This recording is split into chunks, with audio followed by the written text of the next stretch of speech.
these things are not for you to just try to memorize. Because if you just try to memorize these reactions, it's not going to help you very much.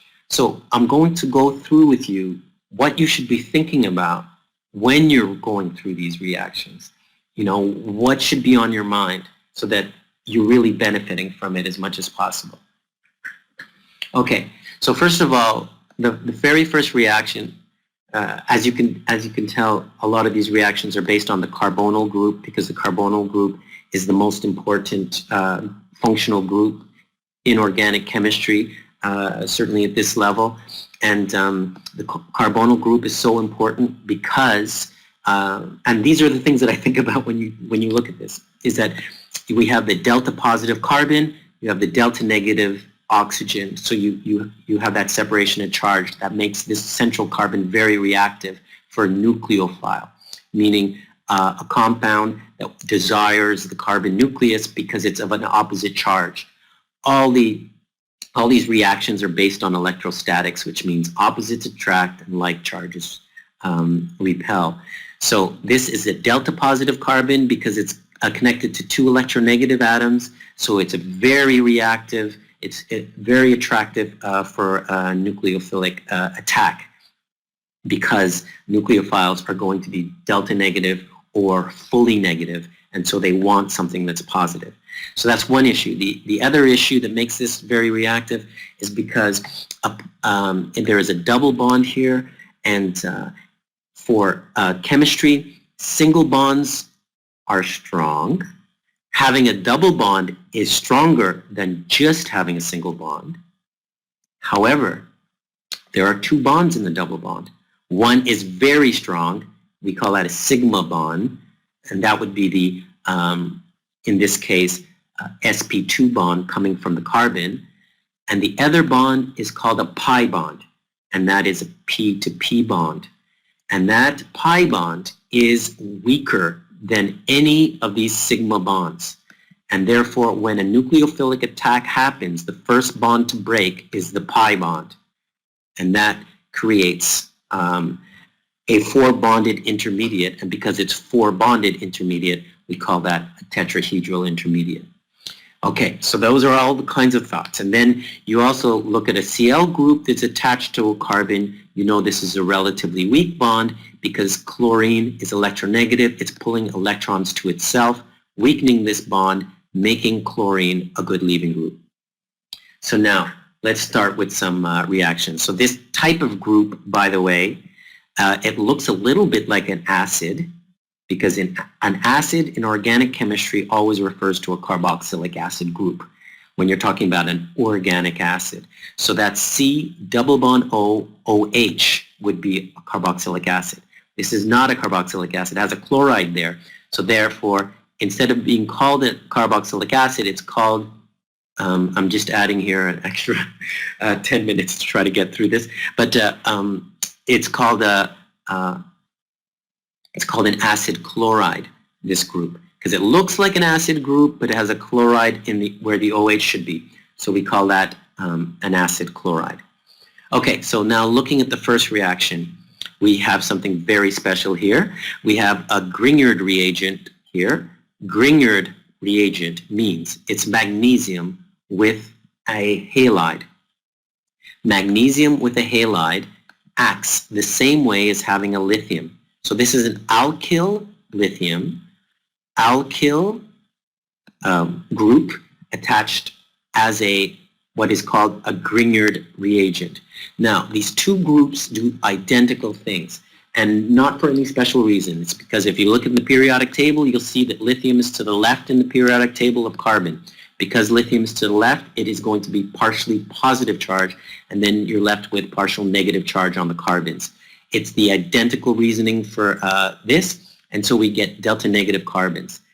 Grignard reagents and alkyl lithiums come up on the GAMSAT regularly because they create carbon-carbon bonds, and which is a very interesting phenomenon to create carbon-carbon bonds, because organic chemistry is the chemistry of carbon.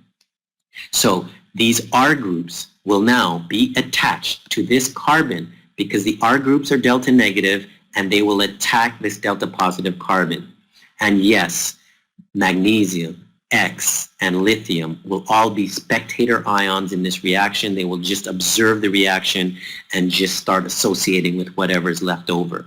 The nucleophile is the delta negative R groups, which will attack this carbon. So the R groups will be will attack the carbon, create a tetrahedral intermediate with an OH up here, and then the Cl group, and actually that's the second part. So the first part is the R group, delta negative part will come in here, hit this carbon, knock the electrons up here for tetrahedral intermediate. Then the electrons will come back down and knock out chlorine because chlorine is a good leaving group. Then, because there are two equivalents, a second R group will come in and hit the carbon again, knock the electrons up, and this time the electrons cannot come back down because carbon would have been bonded to one carbon, a second carbon, and a third carbon. So the electrons would not be able to come back down. So that oxide would be converted into a tertiary alcohol by ripping off a proton from water. So this is a tertiary alcohol. Carbon is bonded to three other R groups. There is no use memorizing it. It's just to try to understand the story. They will guide you during the exam as to what happens. They will help you. They will literally tell you these are the things that are happening. So it's just a matter of understanding why these things can happen. So now we're back to our acid halide into looking at reaction 2. When I see this, first of all, I recognize that nitrogen, when nitrogen is bonded to 3 hydrogens, that's called ammonia. When nitrogen has 4 hydrogens, that's ammonium, and that's an acid. And ammonium and ammonia are a conjugate acid-base pair, meaning they are an acid and base, and sort of they get along. They can happen in one reaction. So now I'm going from NH3 to NH2. Now nitrogen now is added with some alkyl groups. And just like you can have carbon, which is primary, secondary, or tertiary, dependent on how many carbons are attached to it, nitrogen, when it has carbons attached to it, we call it an amine. So we go from ammonia to an amine, so amine, and we call this a primary amine if it has 1 R group, secondary amine, 2 R groups, tertiary amine. So if this one could be a secondary amine as an example, and we know that the nitrogen will be delta negative compared to the carbons, which will be delta positive. No magical reason. It's because nitrogen is to the right in the periodic table, and it's important that you have that sense. So we know that the central carbon is delta positive and very reactive to nucleophiles, and so this nitrogen attacks the central carbon. The electrons go up to the oxygen. The electrons come back down to the carbon because the carbon is delta positive and knocks out the chlorine. And there we have this group right here. And what is the functional group of this? We have carbon, a carbonyl group here attached to a nitrogen. And this is called an amide. Yes, you are correct. So this is occurred because of the attack from the amine. And this is an amide. And when I think of an amide, the first thing that comes to my mind is that I know that ammonia has a lone pair of electrons. And so when I see this amide and I see that the nitrogen is bonded 3 times, I think that the nitrogen, yes, must also have a lone pair of electrons. And it means that there's something very special here about an amide. And that is that normally when you see a single bond, there is free rotation or turning around all single bonds, just like an axle of a wheel of a car. You can imagine the tires can turn one differently from the other. So that's the axle, the bond between 2 atoms. So normally there's free rotation about single bonds. We call these different conformations. And however, nitrogen has a lone pair of electrons, and oxygen is more electronegative than nitrogen is. Because of that, there is a resonance structure where these lone pair electrons in the nitrogen can be involved in a partial double bond character between the carbon and nitrogen, while oxygen pulls up electrons to itself. So that is a resonance structure, and it means that this carbon-nitrogen bond has limited rotation. It does not have free rotation like we would expect. It's not as restricted as a double bond. Usually a double bond has no rotation whatsoever, but it has limited rotation. You might say, well, that's not interesting. Well, it is only interesting because of one reason that could come up on an exam, just one reason. And the reason is that nitrogen has a lone pair of electrons, and that's why you should know that ammonia is a weak base. Ammonia, NH3, is a weak base because you know that the definition of an acid is a proton donor, and a definition of a base is something that can accept protons. So ammonia is a weak base because it can accept protons because ammonia has that lone pair of electrons. But I just said that the lone pair of electrons in this amide are involved in a resonance structure. It means that the lone pair of electrons in the amide are not available for bonding as it would be in ammonia. It means that the amide is a terrible base. It will not accept protons as ammonia would. That's the only point that does come up on exams. Okay, then I see lithium aluminum hydride. Lithium aluminum hydride adds hydrogens. No, don't think acid. I didn't say it adds protons. It is a reducing agent. It does exactly. It is a reducing agent. It adds hydrogens. So, by the way, what gets oxidized in the reaction? You know that lithium aluminum hydride is a reducing agent, but they just like to play with the words. The reducing agent is oxidized. The oxidizing agent is reduced. That's the expression you need to remember. The reducing agent is oxidized. So lithium aluminum hydride is oxidized. It is the reducing agent. It reduces the ketone. And now we have what is called an amine.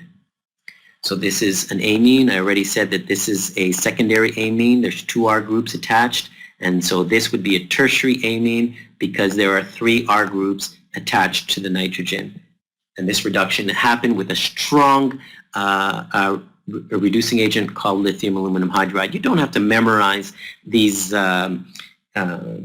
compounds. I know in undergrad you have to memorize these compounds, but you don't. You need to understand what's going on. You know, hydrogens were added. Do you see that? Hydrogens were added to this carbon, making this carbon go from something that had oxygen to something that had hydrogens. That's the meaning of reduction. Hydrogens added, or you are removing oxygen content. So that's reduction. Okay, now we will try to... okay, here's a carboxylic acid. Carboxylic acids are very important. We know that they're acids because they can donate protons. That's the basic idea of an acid. And they are stabilized when they donate a proton because they have the carboxylate anion, which is this group over here. So you see that we have the carboxylic acid with a base. So it has the proton removed, creating the carboxylate anion. And this carboxylate anion is stabilized through a resonance structure, which means there are 2 equal forms that we can write this.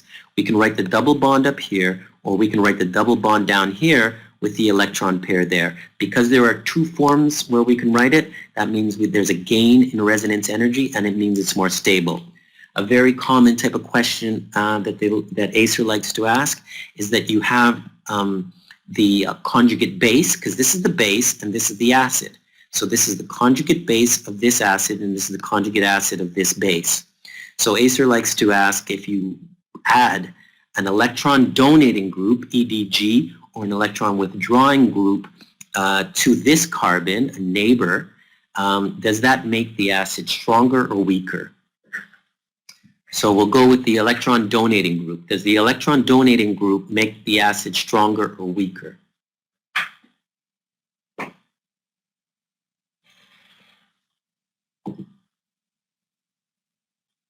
Electron donating group on the neighboring carbon, does it make the acid stronger or weaker? Yes, by having the electron donating group, it pushes electrons, donates electrons to this carboxylate anion. So the anion, which was trying to stabilize itself through resonance, is now destabilized because more negative charge is being pushed its way. So this is destabilized, making this more stable, and therefore the acid weaker. And because the acid is weaker, is the pKa high or low?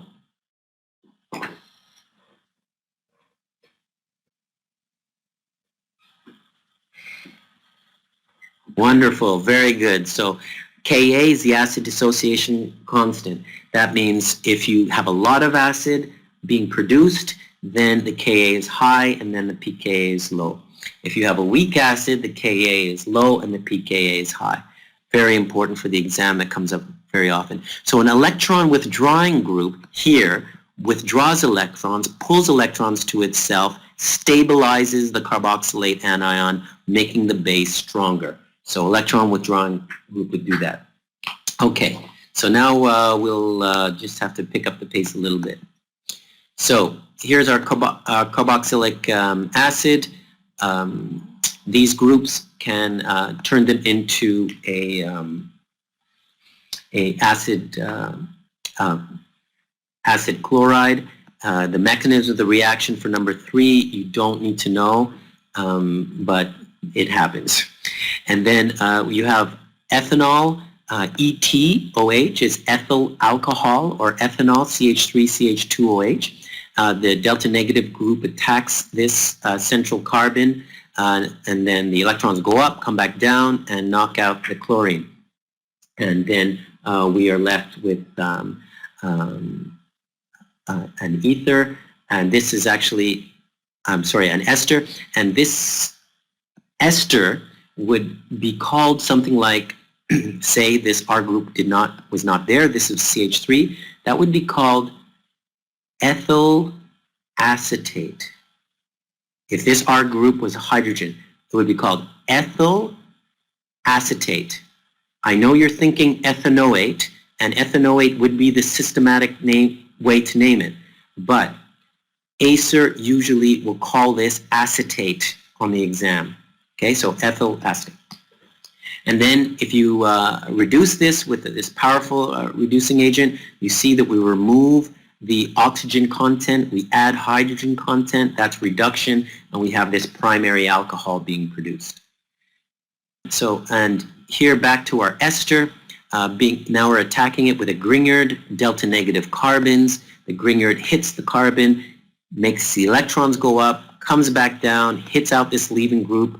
A second equivalent of the R group comes in, hits the carbon, and knocks up the electron. Again, we have a tertiary alcohol. And notice how, because ACER likes to do this too, they like to represent R groups, alkyl groups as R, R prime, and R double prime, so you can follow where they go to during reactions.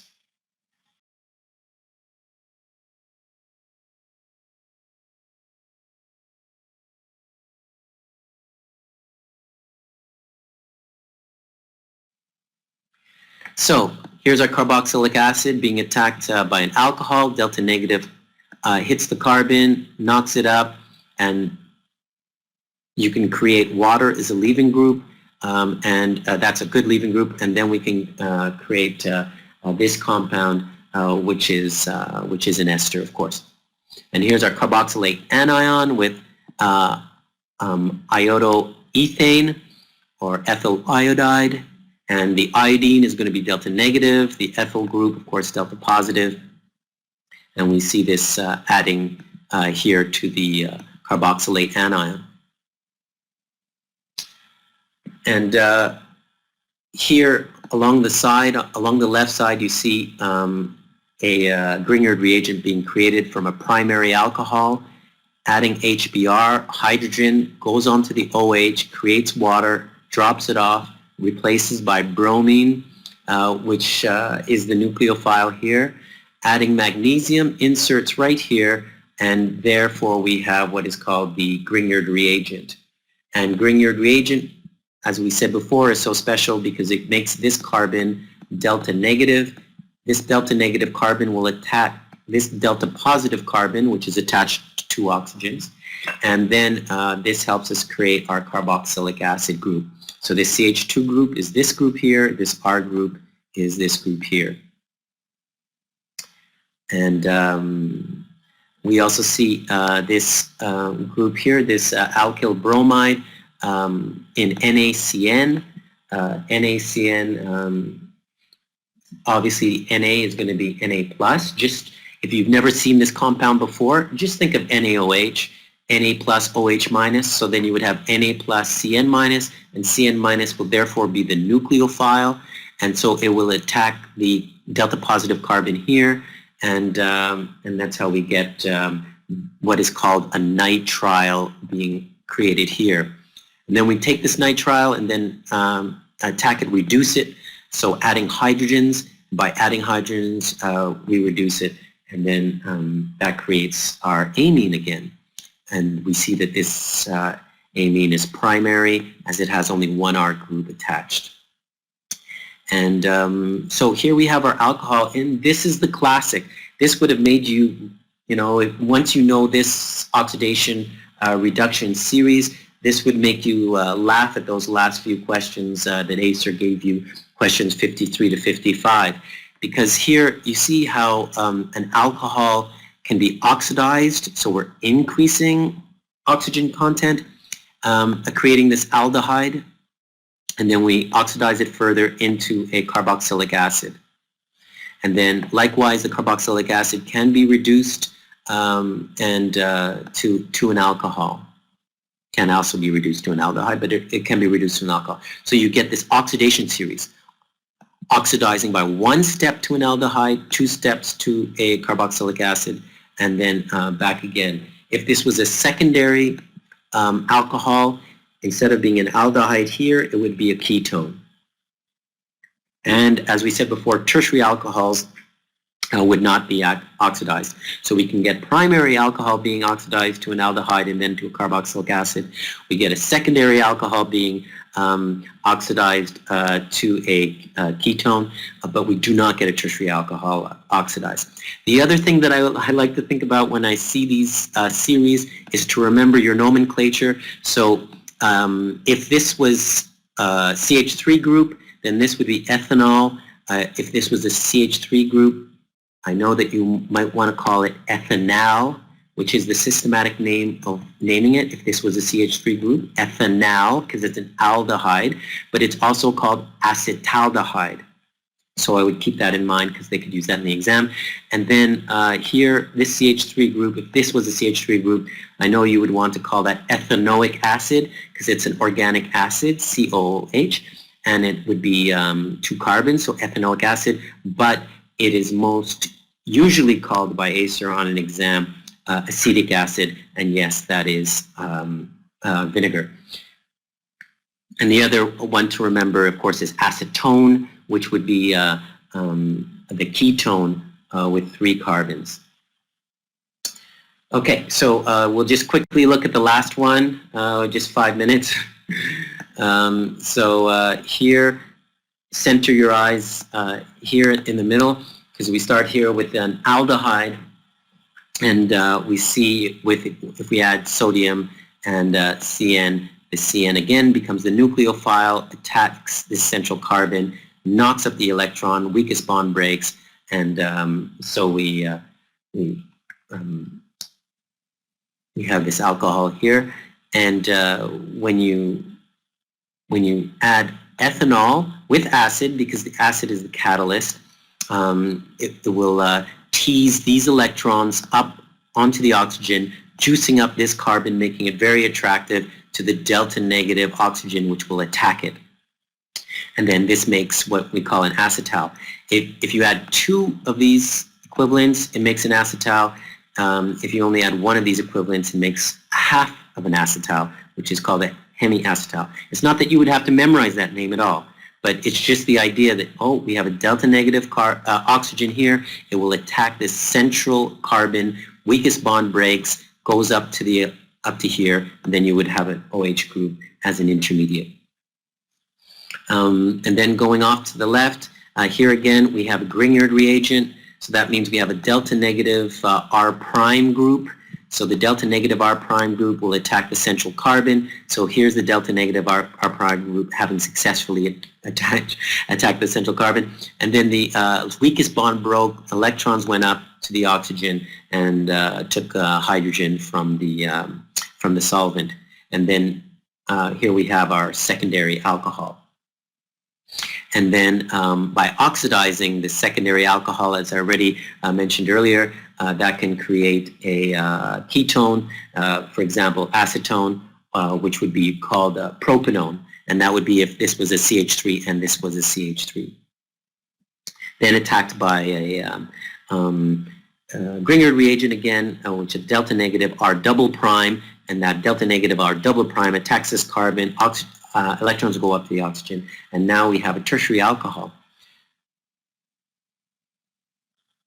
And what else do we have? We have up here, we have a aldehyde and a primary amine.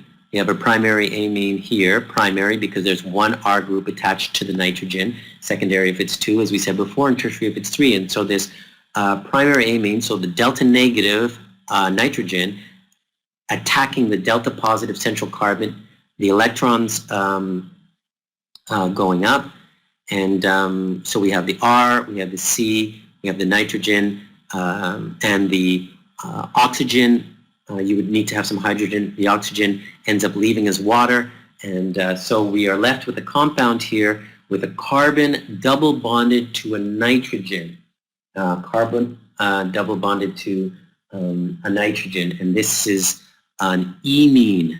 So this is an amine down here. My arrow's not moving. This is an amine, a primary amine, and this is called an imine with an I. And then this imine is reduced, meaning hydrogens are added to that double bond until we have a hydrogen added on both sides of this double bond. And of course that creates a secondary amine because there are 2 R groups, alkyl groups attached to the nitrogen.